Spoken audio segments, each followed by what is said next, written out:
You are not bad with money because you are lazy. You are not bad with money because you are irresponsible. You are not bad with money because you lack discipline or willpower or basic common sense. You are bad with money because nobody ever actually taught you how money works. And on top of that, your brain, your upbringing, and your earliest experiences with money were quietly shaping your financial habits long before you ever earned your first paycheck. Today, we are going to talk about the real reasons so many smart, capable, hardworking people still struggle with money.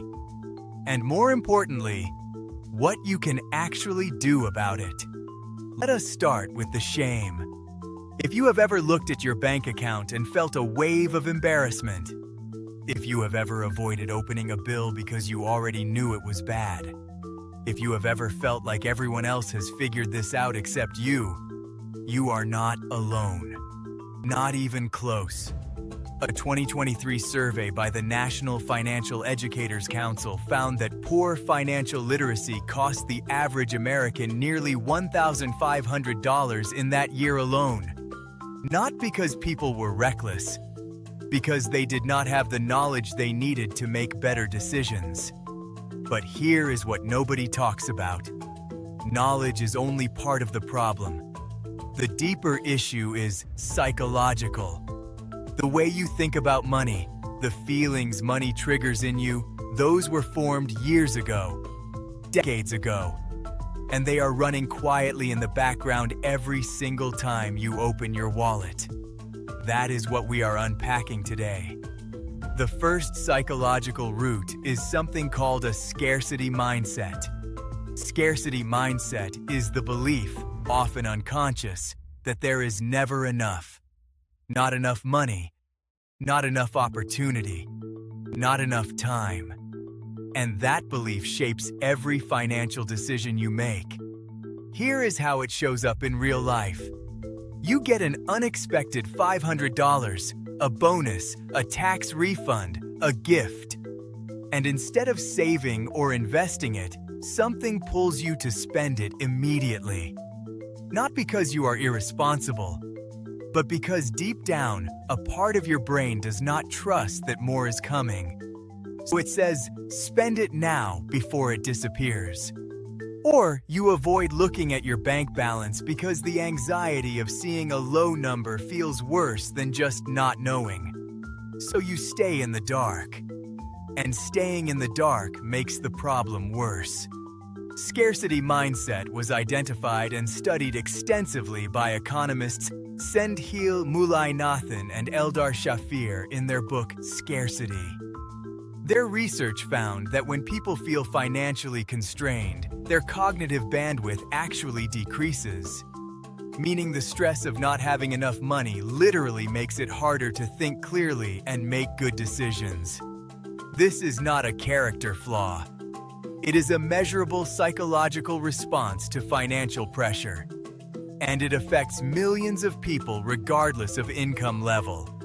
The fix starts with awareness. When you notice yourself making a financial decision from a place of fear or urgency, pause. Ask yourself, am I making this decision from scarcity or from intention? That one question can interrupt the cycle. The second root cause is financial trauma, and this one is rarely talked about. Financial trauma is the lasting emotional impact of painful money experiences, usually from childhood or early adulthood. And it is far more common than most people realize.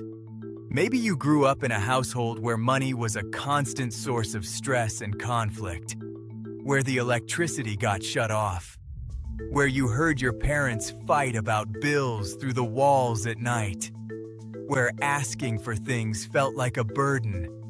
Maybe you experienced sudden financial loss. A parent lost a job. A family went through foreclosure. A medical emergency wiped out everything that had been saved. These experiences leave marks.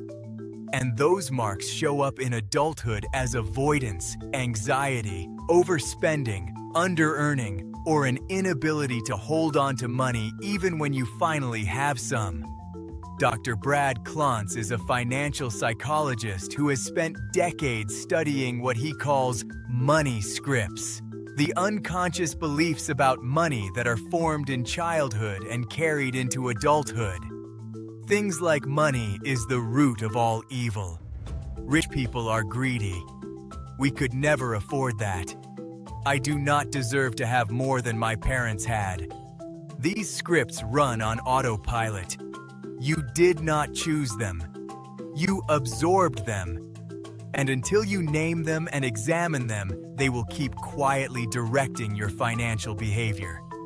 Here is what I want you to hear. If you grew up around financial stress, you were not given a fair starting point. The behaviors that feel like personal failures today were often survival responses that made complete sense in the environment you grew up in. Spending to feel better when money felt hopeless. Avoiding bills because the anxiety was overwhelming. Giving money away to feel loved or needed. Recognizing financial trauma is not about making excuses. It is about understanding the real starting point so you can actually move forward from it. The third root cause is the most straightforward and somehow still the most overlooked. You were never taught this. As of 2024, only 25 states in the U.S. require a personal finance course for high school graduation.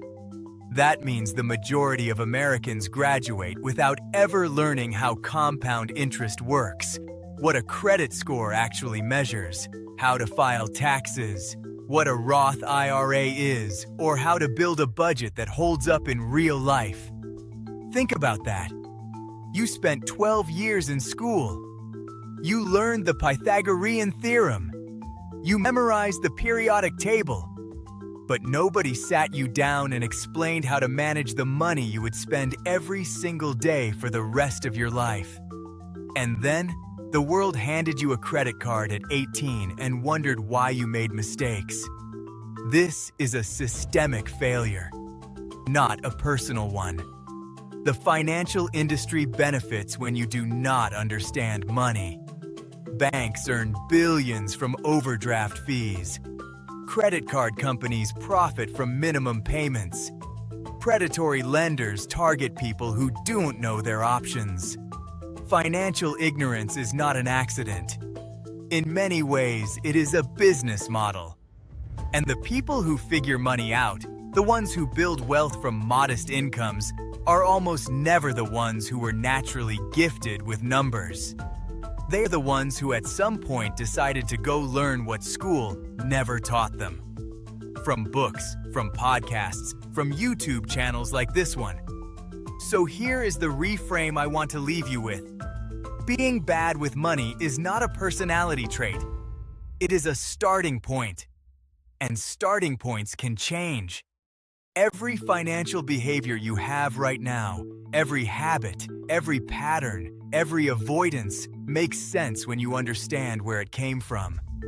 Scarcity mindset developed because resources felt uncertain. Financial trauma developed because money was painful. Poor money habits developed because nobody taught you better ones. None of that is permanent. None of that is fixed. The brain is adaptable. Habits are changeable. And financial knowledge, the kind that actually shifts your behavior, is more accessible today than it has ever been in human history. You are not behind because you are broken. You are behind because you started on an uneven field. And recognizing that is not an excuse to stay stuck. It is the permission slip you needed to finally start moving. The shame you have been carrying about money? You can set it down. It was never yours to carry in the first place. Here is your one action step for this week. Take out a piece of paper or open a notes app and write down the first money memory you can recall from childhood. How did money feel in your home growing up? What did you hear adults say about money? What did you believe about rich people, about debt, about what was possible for someone like you? You do not need to share it with anyone. This is just for you, because you cannot rewrite a story you have never read. Naming your money script is the first step to changing it. If this video resonated with you, if you recognized yourself in any part of what we talked about today, hit subscribe. Every Monday and Thursday, I post videos designed to make money simple, clear, and completely judgment-free. Drop a comment below and tell me, which of the 3 roots hit closest to home for you? Scarcity mindset, financial trauma, or just never being taught? I read every comment, and your answer might help someone else feel less alone. And if you know someone who has been carrying money shame for too long, share this video with them. Sometimes the most powerful thing you can do for someone is show them it is not their fault.